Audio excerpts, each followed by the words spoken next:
నేను ఇంకోటి పంచాయతీరాజ్ బాధ్యత తీసుకోగానే వెంటనే ఏం చెప్పానంటే, అసలు డిస్ప్లే బోర్డు రోడ్లు వేసి, ఇందాక మన రోడ్ల ప్రమాదాల మీద అందరూ రోజుకి 2 ప్రమాదాలు గురవుతారు, కనీసం వాళ్ళు చనిపోతున్నారు బిడ్డలు అంటుంటే నేను ఒకటే అనిపించింది, రోడ్లు ఎన్ని రోడ్లు వేసాం మనం, ఈ రోడ్లకి కాంట్రాక్టర్ ఎవడు, ఎన్ని కోట్లతో ఈ రోడ్లు వేశారు, సీసీ రోడ్లు కానీ లేదంటే మనకి ఆర్ఎన్బి రోడ్లు కానీ ఎవరు కాంట్రాక్టర్స్ తెలియదు మనకి. డిస్ప్లే బోర్డ్స్ ఉండవు, సిటిజన్ ఇన్ఫర్మేషన్ బోర్డు ఉండదు మనకి.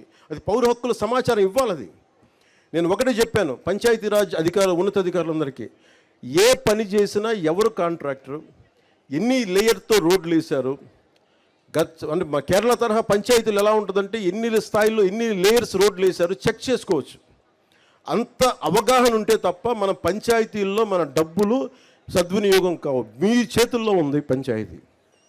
మైసూరవారిపల్లితో ప్రారంభించండి. ఈ రోజున 13,326 పంచాయతీలు ప్రజలందరికీ చెప్తున్నాను, దీన్ని వేదికను పెట్టుకొని.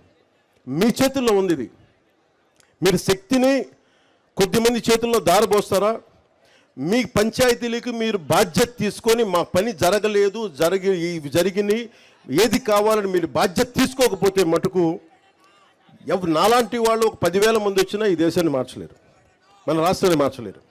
కానీ మీరు మట్టుగా రోడ్ల మీదకి వచ్చి మాట్లాడితే మొత్తం సమూలంగా మారిపోతాయి.